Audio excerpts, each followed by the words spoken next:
This video is about all the looks matching shit I have ever done in my life. बहुत कुछ मैं black पिल के through सीखा, बहुत कुछ रेड पिल के थ्रू सीखा। मेरे को बहुत सारी चीज़ें पता थी। मैं एक बहुत नाइस काइंड ऑफ गाय था स्टार्टिंग में, ब्लू पिल्ड समझो। मेरे को डीप नॉलेज तो नहीं बोलेंगे, लेकिन I have tested all the red pill, blue pill, black pill and मेरे को पता है कि लुक्स मैक्सिंग मैं किस हद तक खींच सकता हूँ। मैं बहुत कुछ अपना पोटेंशियल अभी भी मैक्स आउट नहीं किया हूँ। मेरे को पता है कि और पोटेंशियल में मैं कौन से हार्ड मैक्सिंग के तरफ मैं जाने वाला हूँ, कौन सी चीज़ें जो है वो अभी मैं कर सकता हूँ लेकिन मैं नहीं कर रहा हूँ and all of that shit. Start करते हैं। सबसे पहले तो मैं बहुत एक नाइस काइंड ऑफ गाय था, ब्लू पिल बाय बर्थ समझो। मेरे को लगता था just be nice, have some personality, be nice, कुछ भी करो, कैसे भी जस्ट नॉर्मल लोगों से इंटरेक्ट करो, उनके बारे में सोचो, उनको अच्छा फील कराओ। लुक्स उतने बड़े पार्ट नहीं है इक्वेशन के। जितने नाइस तुम रहोगे, जितने काइंड तुम रहोगे, वो इन द एंड तुमको या तो लेड करेगा या फिर तुमको फ्रेंडशिप बनाने में हेल्प करेगा। And how to win friends and influence people, ये सबसे बेहतर बुक है जो कि मेरे को वापस से री रीड करने का ज़रूरत है, ऐसा मेरे को लगता है। क्योंकि जिस समय मैं इस बुक के बारे में सीख रहा था उस समय मैं अपने ब्लू पिल डेरा में था। उस समय मैं जेनरिक सेल्फ इम्प्रूवमेंट कंटेंट देखता था जिसमें कुछ ऐसा स्पेसिफिक मेरे पास पेन पॉइंट नहीं था जिसको मैं सीख सकूं। एंड उस समय जस्ट सेल्फ इम्प्रूवमेंट मेरे को खुद के अंदर पता था कि ऐसा रेड पिल फॉर्म में तो नहीं जहाँ पे मैं डीप साइकोलॉजी वगैरह पे घुस रहा हूँ या फिर ग्रोथ के ओरिएंटेड में सोच रहा हूँ, लेकिन मेरे को पता था कि मेरे को लाइफ में ग्रो करना है। तो उस हिसाब से ब्लू पिल के समय से मैं सेल्फ इम्प्रूवमेंट में हूँ। उस समय मैं how to win friends and influence people का जो आइडिया है वो यूट्यूब वीडियोज़ के थ्रू कैप्चर किया। Just be nice, have some personality, take interest in other people's interest and ये सारी चीज़ें मैं उस समय से अप्लाई कर रहा हूँ एंड वो मेरे एक नाइसनेस जो है उसको एम्पलीफाई कर दिया।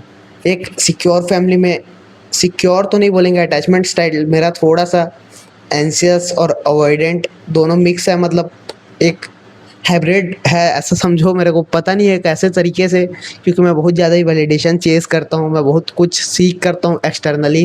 एक्सटर्नल वैलिडेशन मेरे को सबसे ज़्यादा इम्पॉर्टेंट है। एंजाइटी मेरे को बहुत बार होता है, लेकिन अबंडनमेंट यानी कि जो बोल सकते हैं एक तरीके से एंजाइटी और अबैंडनमेंट मेरे को फील होता है हार्डकोर। उसमें अवॉइडेंट अटैचमेंट स्टाइल का भी कुछ एक रोल है शायद मैं बोलूँ तो। एंड मेरे को उतने अच्छे से अब तक इन चीज़ों के बारे में क्रिस्प नॉलेज नहीं है, मैं एकदम डीप नहीं हूँ इस फील्ड में। जितना मेरे को अपना ट्रॉमा हील करना था उतना मैं किया हूँ, उस हिसाब से मेरे को पता है। ट्रॉमा हील भी मैं अभी अभी रिसेंट में किया हूँ। मेरे को पता है कि बहुत सारे लेयर्स है, बहुत सारे मेमोरीज है, मेरे को याद नहीं आ रहे हैं एंड उसके अराउंड बहुत सारे इमोशंस है जो कि मैं फील करना चाह रहा हूँ, लेकिन वो कहीं ना कहीं ब्लॉक्ड है बॉडी में एंड वो बॉडी में मैं फील नहीं कर पा रहा हूँ अभी के लिए। तो अभी मैं उसको एक पॉज दे दिया हूँ समझो। ये वीडियो में मैं बहुत जेनरिक काइंड ऑफ इधर उधर प्लेसेस से बात करूँगा, तो तुमको अगर इंटरेस्ट है इन सारी चीज़ों में, डीप एनालिसिस में, तो इस वीडियो में बने रहो। अगर तुमको शॉर्ट फॉर्म अटेंशन स्पैन है और तुम जस्ट कहीं भी जिटरी काइंड ऑफ वे में एकदम से रील वगैरह स्क्रॉल करने का चालू कर देते हो तो आई डोंट थिंक सो तुम इस वीडियो को देख पाओगे। क्योंकि सबसे पहले तो ब्लू पिल रहा, मैं बहुत नाइस था, how to win friends and influence people, और उसके अराउंड और बहुत सारे बुक्स, उसमें मेरे लाइफ के अराउंड बहुत सारी चीज़ें थी। क्लास 9 तक का बात है ये। फिर उसके बाद मैं फिजिक बनाने में आया अपने एंड उसके बाद मल्टीपल रिजेक्शंस फेस किया, बहुत सारे शिट हुए लाइफ में। थोड़ा सा ट्रू रियलिटी समझ में आया सोसाइटी का मेरे को। उसके बाद फिर मेरे को पता चला कि जस्ट इस तरीके से वर्क नहीं हो पाएगा, मेरे को रेड पिल में घुसना ही पड़ेगा। रेड पिल में मैं डीप घुसा, मेरे को समझ में आया कि हाउ फीमेल नेचर वर्क्स, कैसे लोग बात करते हैं, हायरार्की क्या होता है, हायरार्की में तुम कैसे स्टैंड कर सकते हो, how to be an alpha बोले तो अल्फा बन सकते हो। तुम अपने आप के अंदर ऐसे ट्रेड्स डेवलप कर सकते हो लीडरशिप वाले जो कि तुमको चेंज करके रख देंगे एज अ पर्सन। तुमको बेहतर की तरफ ग्रोथ होगा, हर एक एस्पेक्ट तुम्हारे लाइफ का तुम चेंज कर सकते हो। लेकिन फिर उस समय हाइट और लुक्स यानी कि ब्लैक पिल सबसे इम्पोर्टेंट घुसे मेरे लाइफ में, जहाँ पे मैं हाइट को कंट्रोल नहीं कर पा रहा था। मैं अभी भी ग्रोइंग स्टेज में ही था, तो मेरे को लगता था कि मेरा हाइट बढ़ जाएगा, लेकिन मेरा हाइट स्टंट हो चुका था। एंड लुक्स तो है ही, ऑब्वियसली मैं इतना ज़्यादा अभी भी डिसेंट इनफ नहीं दिख रहा हूँ कैमरा में, क्योंकि मेरा स्किन क्वालिटी अभी भी ख़राब है। मैं 100% लुक्स मैक्स्ड नहीं हूँ। लुक्स मैक्सिंग का मेरे को कॉन्सेप्ट आया सबसे पहले मैं जाना लीननेस के बारे में, क्योंकि ये मैं लुक्स मैक्सिंग से नहीं जाना, ये मैं फिज़िक बनाने से जाना। फिज़िक बनाना जहाँ पे बॉडी फैट तुम्हारा एक्सट्रीम लो होगा, जहाँ पे तुम एकदम लीन होगे तो तुम्हारे फीचर्स एकदम शार्प डिफाइन होंगे। ये मेरे को सबसे पता था पहले से। और जो स्पॉट रिडक्शन के बारे में बात करते हैं उन लोग का एक मिथ बस्ट कर दूं मैं कि स्पॉट रिडक्शन 2026 में अगर तुम अभी भी सोच रहे हो स्पॉट रिडक्शन पॉसिबल है तो तुम बहुत पीछे चल रहे हो भाई अपनी ज़िंदगी में। तुमको नॉलेज बहुत कम है इन चीज़ों के बारे में। तुमको जस्ट ब्लाइंडली फॉलो करना चाहिए जो भी लोग बोल रहे हैं, क्योंकि अब ऐसे कोई क्रिंज बातें कर ही ना स्पॉट रिडक्शन के बारे में। सबको पता है कि स्पॉट रिडक्शन बिल्कुल पॉसिबल नहीं है। एंड तुम अगर अब तक जिम नहीं जा रहे हो या फिर तुम स्पोर्ट्स नहीं खेल रहे हो कुछ भी, तो ये पूरी तरीके से फक्ड है। एंड ये चीज़ें मैं जस्ट एक्सप्लेन किया करीब करीब 5 मिनट तक। एंड मेरे को पता नहीं था कि वीडियो बंद हो चुका है एब्रप्टली, पता नहीं क्यों वीडियो ब्लॉक हो जा रहा है, बीच में बंद हो जा रहा है। What ever the reason. Frame भी मैं इसलिए चेंज किया था क्योंकि मेरे को पसीना बहुत ज़्यादा आ रहा है, इधर धूप है भाई, धूप में फिर भी मैं वीडियो बना रहा हूँ। एंड सबसे पहले तो तुम्हारा जो फिज़िक है इस चीज़ों में मैं घुसा, तो उसके बाद फिर ये मेरा एक सबसे पहला जर्नी था जहाँ पे मैं अपना सेल्फ इम्प्रूवमेंट चालू किया। इससे पहले मैं माइंड सेट शिफ्ट्स जो कि था हमेशा ग्रोथ ओरिएंटेड माइंड सेट रखना, ये सारी चीज़ें पहले से थी मेरे पास। एंड उसके बाद फिर फिज़िक बिल्ड करना या फिर होम वर्कआउट करना मैं चालू किया।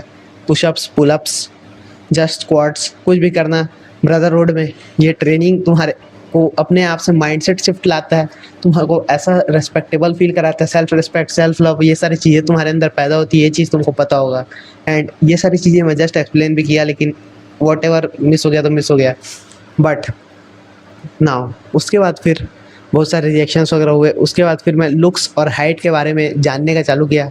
हाइट ग्रोथ के बारे में मेरे को बिल्कुल नहीं पता था, लेकिन अब मेरे को पता है। हाइट अगर तुम्हारा स्टंट नहीं है, अगर तुम टीनेजर हो, स्प्रिंट्स जो है या फिर स्विमिंग जिसमें तुम्हारा पूरा बॉडी का एनर्जी एकदम से यूज़ होता है, जो कि ग्रोथ हार्मोन स्पाइक कराता है, उसको तुमको करने की ज़रूरत है। अगर तुम जिम भी जाओगे तो ये तुम्हारा हाइट नहीं रोकता है, ये तुम्हारा हाइट ग्रो करने में उल्टा मदद करेगा, क्योंकि तुम्हारे बॉडी में ब्लड फ्लो बढ़ेगा, तुम्हारा न्यूट्रिशन अच्छे से तुम्हारे बॉडी में एब्जॉर्ब होगा।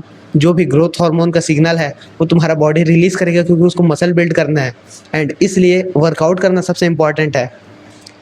फर्स्ट लीननेस हो गया, सेकंड वर्कआउट हो गया, थर्ड जो है वो था म्यूइंग, क्योंकि मैं अब फेस के इन डेप्थ डिटेल्स में घुसने लगा ब्लैक पिल के बारे में, जहाँ पे मेरे को पता चला कि जॉ का एंगल जो है वो ऐसा होना चाहिए, आई का टिल्ट कैसा होना चाहिए, नोज़ तुम्हारा कैसा होना चाहिए, आईब्रो का टिल्ट कैसा होना चाहिए, तुम्हारे जो फेशियल थर्ड्स है, फेशियल थर्ड्स मतलब अपर, मिड और लोअर फेस जो है उसका प्रोपोर्शंस कैसा होना चाहिए, तुम्हारा जॉ कैसा दिखना चाहिए, तुम्हारे चीक बोन्स कैसा दिखना चाहिए, तुम्हारे जो हॉलो चीक्स है वो कैसे दिखने चाहिए। ये सारी चीज़ें मैं घुसा, मैं मॉगर्स के लिस्ट में घुसा, जहाँ पे ब्लैक बेल्ट पूरी तरीके से जो लोग सिमेट्री के टर्म्स में एकदम अपर एचेलॉन्स में आते हैं, जो लोग का लुक्स केवल वो लोग को एक हाई वैल्यू इंसान बना कर रखता है जस्ट जेनेटिक्स की वजह से। ये सारी चीज़ों के बारे में मैं जानने का चालू किया। एंड पता चला कि जॉ लाइन जो है ये तुम बिल्ड कर सकते हो। जॉ लाइन बिल्ड करने के लिए सबसे जो इम्पोर्टेंट चीज़ था वो है म्यूइंग, सेकंड है माउथ टिपिंग। लेकिन मेरा जॉ लाइन पहले से ही था। जॉ लाइन मेरा क्यों था, क्योंकि माउथ में मेरा बहुत ज़्यादा, जॉ में बहुत ज़्यादा टेंशन स्टोर्ड रहता है। एंड ये टेंशन कुछ ट्रॉमा की वजह से है। एंड वो टेंशन की वजह से मेरा एक जॉ लाइन का शेप हमेशा से होल्ड करके रखा हुआ है। मेरे को जॉ लाइन के ऊपर इतना ज़्यादा वर्क करना नहीं पड़ा कभी भी। लेकिन इसको इन्हेंस करने के लिए माउथ टेपिंग के बारे में मेरे को पता चला, जहाँ पे माउथ ब्रीथिंग अगर तुम करते हो, माउथ ब्रीथिंग मेरे लिए पॉसिबल नहीं है, क्योंकि जॉ टेंशन जो है वो हमेशा होल्ड करके रखता है। स्लीप में भी वो जो टेंशन है वो थोड़ा सा रिलीज़ होता है, इसलिए मेरे को माउथ ब्रीथिंग का प्रॉब्लम नहीं था फिर भी। लेकिन मैं माउथ टेपिंग करके सोने का चालू किया। एक माइक्रोपोर टेप आता है या फिर मेडिकल टेप बोलते हैं इंडिया में, उसको अगर तुम मुँह में लगा के रखोगे सोने के समय, जब भी तुम स्लीप में हो तो तुम इजीली नोज से ब्रीथ करने का चालू करोगे, जिससे तुम्हारा जो इजी फ्री म्यूइंग जो रहता है वो तुमको मिलेगा। नोज ब्रीथिंग जो है सबसे इंपॉर्टेंट है तुम्हारे फेस के लिए, तुम्हारे फेस को होल्ड करके रखने के लिए। तुम्हारा अगर माउथ ब्रीथिंग का सिस्टम चालू है जिसमें तुम मुंह से सांस ले रहे हो, और नाक से सांस नहीं ले रहे हो उतना ज़्यादा, तो तुम्हारा लुक्स पहले से फक्ड होगा ही, तुमको पता है। इसलिए सबसे पहला जो है नोज़ ब्रीथिंग जो है उसको सबसे पहले चालू करो और माउथ ब्रीथिंग बंद करो। सेकंड चीज़ जो है म्यूइंग। म्यूइंग में बस तुमको जस्ट अपने टंग को ऊपर अपने पैलेट में छुआ के रखना रहता है, जिसमें तुम्हारा टीथ टच नहीं होना चाहिए। अगर तुम ऐसा करोगे तुम्हारे चीक बोन्स को एक पुश मिलता है ऊपर की तरफ, और तुम्हारे जॉ को एक स्पेस मिलता है जिससे वो वाइड हो पाए। जॉ जितना ज़्यादा वाइड रहेगा उतना ज़्यादा हंटर स्कल टाइप दिखेगा। हंटर स्कल अगर तुम गूगल में सर्च करोगे तुमको पता चल जाएगा। जॉ वाइड, टीथ एकदम अलाइंड। मेरा टीथ पहले से प्रॉब्लम था इसलिए मैं उसको अब तक अलाइन नहीं करा पाया हूँ। ये जॉ के टेंशन की वजह से एक बार मैं ब्रेसेस लगवा लिया था, लेकिन फिर भी वो अच्छा नहीं हो पाया भाई। लेकिन टीथ के बारे में मैं इन फ्यूचर इन चीज़ों को फिक्स कराने के बारे में सोचा हूँ। एक एसिमेट्री है मेरे को बोन में, जहाँ पे मेरा एक जॉ थोड़ा सा ऊपर है लेकिन एक जॉ थोड़ा सा नीचे है, और उसको केवल सर्जरी के थ्रू ही फिक्स कराया जा सकता है, जो कि हार्ड मैक्सिंग में आता है। उसको मैं बाद में करूँगा। एंड अपने हेयर कट, अपना लुक्स में जो स्किन है वो सबसे इम्पोर्टेंट प्ले करता है रोल। स्किन तुम्हारा हमेशा क्लियर होना चाहिए, कोई भी पिंपल कोई भी स्पॉट नहीं होना चाहिए। आईज़ का शेप, नोज़ का शेप, आईब्रो का शेप, ये सारी चीज़ें तुम बिल्कुल भी फोकस मत करो। ये सारी चीज़ें चेंज नहीं हो सकती है। इसका कोई भी वियर्ड सा एक्सरसाइज मत करो। ये चीज़ मेरे को पता चला थोड़ा सा लेट से, लेकिन मैं कोई एक्सरसाइज नहीं किया था, ये चीज़ जान लो। हॉलो चीक जो है ये सिर्फ मेरे लीन बॉडी फैट परसेंटेज की वजह से है। मैं रेगुलरली जिम जाता हूँ, मैं रेगुलरली ट्रेन करता हूँ, मैं रेगुलरली अपने 10 से 15 के स्टेप्स कंप्लीट करता हूँ।